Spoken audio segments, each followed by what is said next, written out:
Hello, at welcome sa Cloud B Movie Recap. Ang pelikulang ikukwento natin ngayon ay ang Spider-Man: Across the Spider-Verse. Bago tayo magsimula ay maaari lamang mag-iwan ng subscribe, like and share. Halina't simulan na natin.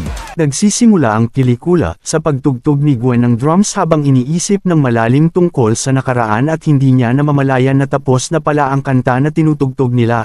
Tinanong ng kasama niya kung ayos lamang siya dahil nag-aalala sila. Sinabi ni Gwen na ayos lamang ngunit padabog siyang umalis at iniwan ang kabanda niya.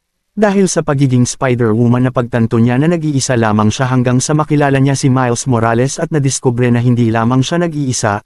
Bago pa makilala ni Gwen si Miles ay mayroon siyang best friend na nagngangalang Peter Parker. Si Peter ay pansamantalang nagtatrabaho sa Daily Bugle at nagko-cover ng isang kwento ng Spider-Woman.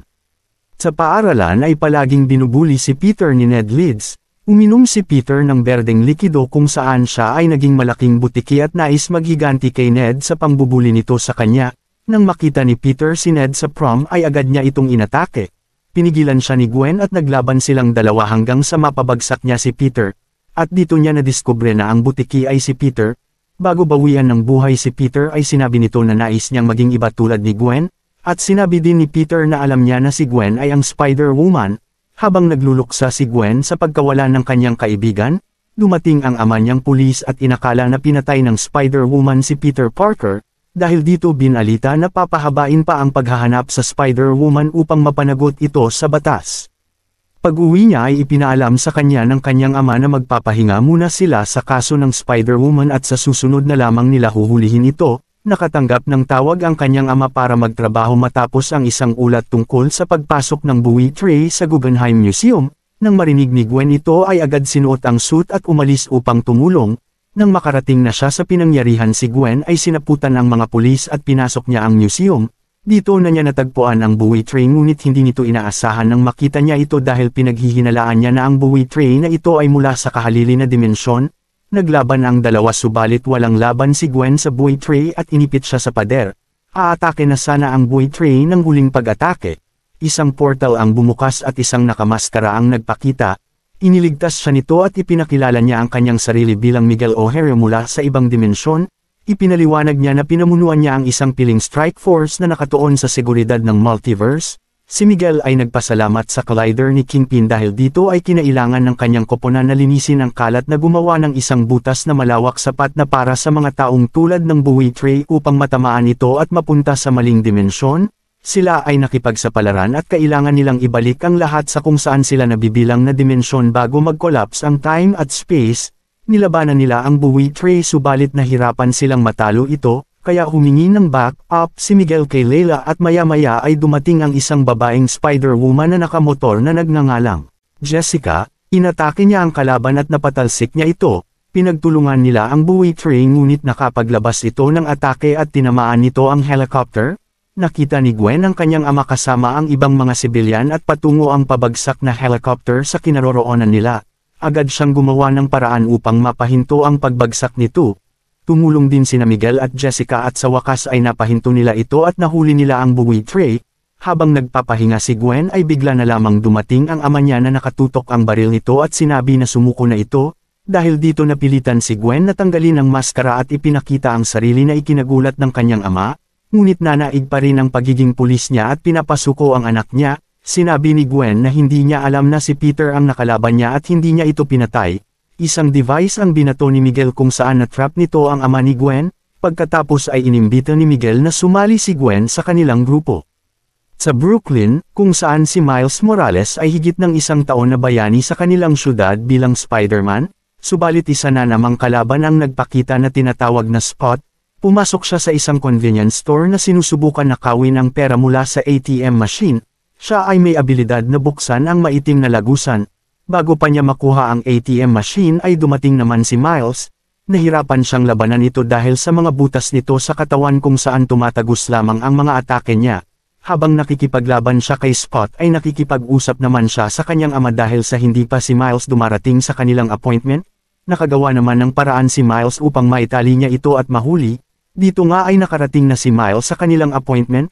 Nang suriin ng officer ang grado ni Miles ay nagalit ang ina nito nang malaman na mababa ang grado ni Miles sa subject na Spanish kahit pa na half Spanish siya.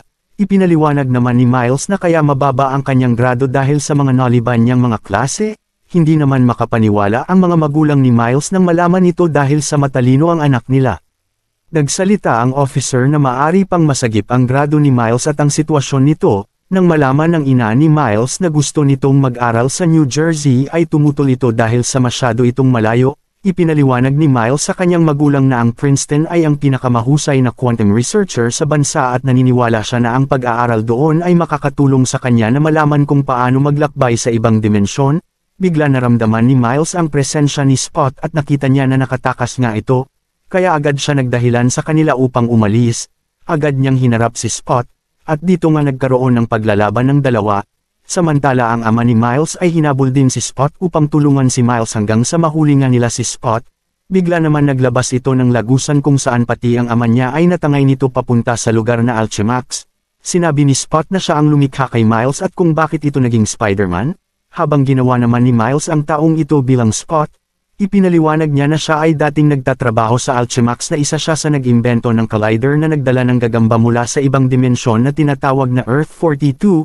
Si Miles nga ay kinagat nito at nabigyan siya ng kapangyarihan ng gagamba.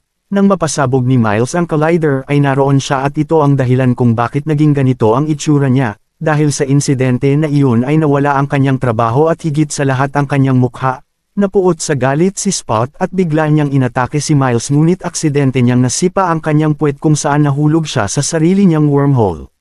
Natagpuan ni Spot ang sarili sa isang hindi pamilyar na space, sinilip niya ang bawat wormhole at nadiskubre na kaya niyang maglakbay sa ibang dimensyon, at dito niya napagtanto na may kapangyarihan siya ng multiverse. Samantala, ang Peter sa Earth 13122 ay nasaksihan ng pagpapakita ni Spot sa dimensyon niya. Agad niya itong pinagbigay alam kay Miguel.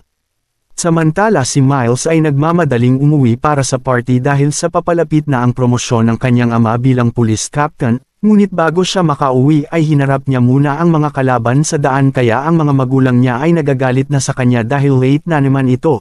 Nang makarating na nga si Miles ay pinaglitan siya ng mga magulang niya at nagdududa dahil sa kinikilos nito na tila may nililihim sa kanila, kaya sinabi ng kanyang ama na grounded siya. Umalis si Miles at pumunta sa kanyang silid at nakinig ng musika. Bigla na lamang lumabas si Gwen mula sa portal. Nagulat si Miles sa pagbisita ni Gwen. Niyaya naman ni Gwen si Miles na mamasyal sa syudad. Agad naman na pumayag si Miles kahit pa-grounded siya. Ipinaliwanag naman ni Gwen ang pagsali niya sa isang samahan ng mga spider at kung gaano na siya katagal na miyembro ng grupo. Habang sila ay nag-iikot sa syudad ay bigla na lamang nawala si Gwen sa paningin ni Miles. Dito nga ay nakita na ni Gwen si Spot at naglagay siya ng surveillance camera sa tapat ng tirahan ni Spot. Dito nga ay nagkausap sila ni Gwen at ipinakita ang isang uri ng relo na kayang pumunta sa ibang dimensyon. Nais ni Miles na magkaroon nito dahil maari na niyang mabisita si Gwen, subalit tumanggi si Gwen dahil ayaw niya itong mapahamak.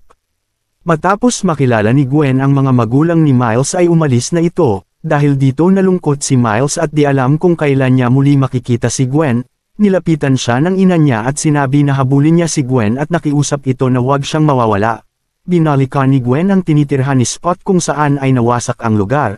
Ginamit niya ang device upang i-replay ang nangyari sa apartment. Dito nga ay lumabas na si Spot ay gumawa ng maliit na collider upang makabuo ng marami pang spot at makapaglakbay sa iba pang mga dimensyon. Hinamusta ni Jessica si Gwen sa misyon nito. Nagalit si Jessica nang malaman niya na binisita nito si Miles sa halip na tumuon ito sa misyon niya.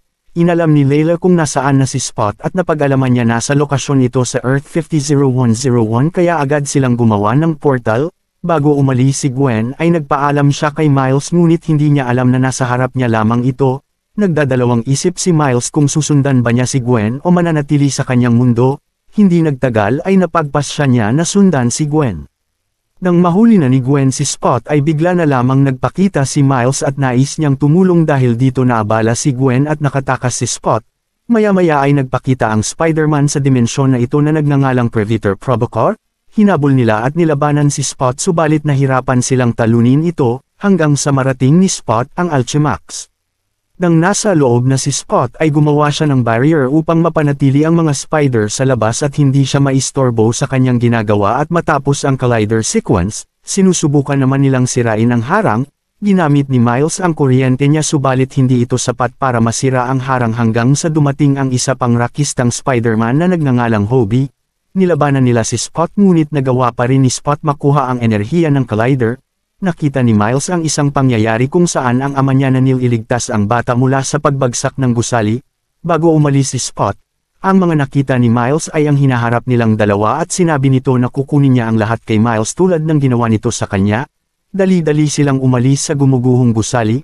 Sa labas ay iniligtas nila ang mga sibilyan sa gumuguhong mga gusali.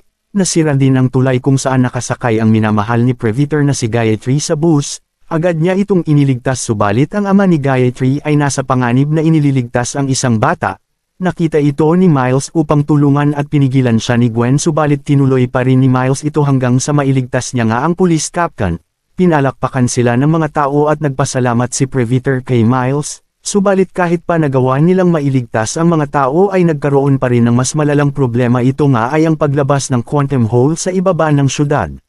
Dumating naman si Jessica kasama ang iba pang mga Spider-Man sa pinangyarihan upang mapigil ang paglala ng sitwasyon. Inanyayahan ni Jessica ang tatlo na pumunta sa headquarters sa Nueva York sa Earth 928. Namangha si Miles nang makita niya dito ang napakaraming tulad niya sa ibang dimensyon. Naroon din ang mga kalaban na nakakulong upang ibalik sa kani-kanilang dimensyon. Dito nga ay nakilala na ni Miles si Miguel, ang pinuno ng samahan ng mga Spider. Agad siyang nagalit kay Miles dahil sa ginawa nito kaya nagkaroon ng bagong wormhole. Nagpakita naman si Peter Parker mula sa ibang dimensyon kasama ang anak niya.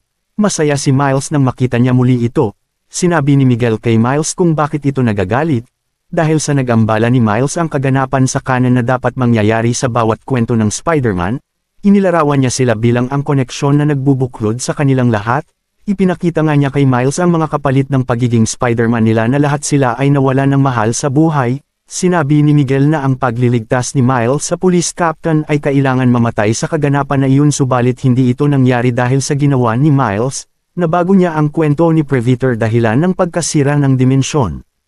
Upang maintindihan ni Miles si Miguel ay nakagawa din ng pagkakamali nang masira niya ang kaganapan sa kanan matapos niyang matagpuan ang isang mundo na mayroon siyang pamilya. Subalit nang mamatay ang Miguel sa mundong iyon ay napagpasya niya na palitan ito. Inakala niya na hindi ito mapanganib hanggang sa isang araw ay ang buong dimensyon ay nasira at ang lahat ay namatay. Kung masisira nila ang kaganapan at mailigtas nila ang mga captain, lahat ay mawawala at ang lahat ng network ng Spider-Verse ay magkukulaps. Dito na napagtanto ni Miles na ang kanyang ama ay malapit ng maging captain sa darating na 2 araw, kaya sinabi niya kay Miguel na pabalikin siya sa kanyang dimensyon ngunit tumanggi ito dahil kailangan itong mangyari. Ipinaliwanag ni Peter kay Miles na kung hindi dahil sa pagkamatay ni Uncle Ben ay wala ang lahat ng mga Spiders kung nasaan sila ngayon. Subalit hindi ito matanggap ni Miles na hahayaan lamang nila na mamatay ang isang tao para ang mundo ay maging ligtas. Ang mga Spiders sa paligid ay sinusubukan ni Miles kumbansihin, dahil hindi pa rin humihinto si Miles ay ikinulong ni Miguel si Miles gamit ang Crystal Web. Ginamit ni Miles ang kapangyarihan niya na kuryente kung saan ay nasira niya ang matibay na kulungan. Si Hobie naman ay nakahanap ng pagkakataon makaalis sa samahan. Dali-dali naman si Miles umalis upang tumakas at makabalik sa dimensyon niya. Hinabol siya ng iba pang mga Spiders at hinarap niya ang mga ito at ang lahat ay nagawa niyang malagpasan hanggang sa marating niya ang tren. Nakarating na din si Miguel sa tren at naglaban nga ang dalawa hanggang sa ibinunyag ni Miguel na si Miles ay isang pagkakamali, dahil ang gagambang kumagat sa kanya ay mula sa ibang dimensyon. Sinabi ni Miguel na may mundo na walang Spider-Man para protektahan ito, at hindi dapat siya naging Spider-Man at isa lamang pagkakamali ang pagiging Spider-Man ni Miles. Dahil kung hindi siya nakagat ng gagamba marahil buhay pa si Peter Parker sa dimensyon nila, sa halip na matay ito nang iniligtas siya nito, at kung maaga lang napahinto ang Collider ay hindi magkakaroon ng Spot. Dito nga ay sinabi ni Miles kay Miguel na inakit niya ang lahat ng Spiders upang wala nang magbabantay sa headquarters. Ginamit niya ang kanyang kuryente upang mapatalsik si Miguel. Si Miles ay bumalik sa headquarters at palihim na pumasok at ginamit niya ang Invincible upang paganahin ang lahat ng computer. Habang abala ang Spider-Bite ay palihim naman na ginamit ni Miles ang machine upang bumalik sa kanyang dimensyon. Dumating si Miguel at sinubukang sirain ang harang, ngunit huli na ang lahat si Miles ay nakaalis na. Galit na galit si Miguel at sinisisi lahat kay Gwen. Kinuha nito ang relo at pinatalsik na siya sa grupo at ibinalik si Gwen sa dimensyon niya. sinabihan ni Miguel ang ibang mga spider na pigilan si Miles bago pa masira nito ang kaganapan ng canon. Si Miles ay nakabalik na sa kanyang tahanan at ibinunyag niya sa kanyang ina na siya si Spider-Man, subalit ang ina niya ay hindi kilala si Spider-Man at tila walang alam ito tungkol dito. Maya-maya ay nag-glitch siya at napagtanto niya na nasa ibang universe pala siya. Siya ay napadpad sa Earth 42 na ang gagamba na kumagat sa kanya ay dito nagmula. Kung saan ang mundo na ito ay walang Spider-Man, dito sa mundo na ito ay buhay ang kanyang Uncle Aaron at niyakap niya ito ng mahigpit dahil sa sobra niya itong na-miss. Niyaya siya nito at dinala siya sa rooftop at nabigla siya nang makita niya ang larawan ng ama na patay na nga ito sa mundo na ito. Maya-maya ay inatake siya ng nakamaskara at nawalan siya ng kamalayan. Nang magising si Miles ay nagpakilala sa kanya ang nakamaskara na siya si Miles Morales ang Prowler sa mundo na ito. Samantala si Gwen ay nakabalik na sa kanyang mundo at bumalik sa kanyang tahanan. Nagkausap ang mag-ama. Sinabi ni Gwen na magaling ang ama niya bilang isang pulis. At sinubukan ipaliwanag na ang maskara niya ay ang kanyang badge at ang nais lamang niyang gawin ay subukang maging mabuti. Tinaas ni Gwen ang mga kamay at handa na magpaaresto, subalit ang ama ni Gwen ay huminto na bilang pulis at hindi na ito mahalaga sa kanya dahil mas mahalaga sa kanya ang anak niya. Binigay ng ama niya ang isang bagay na iniwan ni Hobie at ito ay isang relo na kayang maglakbay sa ibang dimensyon. Pinuntahan niya ang mundo ni Miles ngunit wala ito doon at napagtanto na si Miles ay napunta sa ibang mundo. Kinausap niya ang nag-aalalang magulang ni Miles at nangakong ibabalik niya si Miles. Pinuntahan ni Gwen ang lahat ng kaibigan at tinipon niya upang maglakbay at hanapin si Miles sa ibang dimensyon. Dito na nagtatapos ang pelikula. Kung nagustuhan ninyo ay maaari lamang mag-iwan ng subscribe, like and share. Salamat sa panunood hanggang sa susunod na video.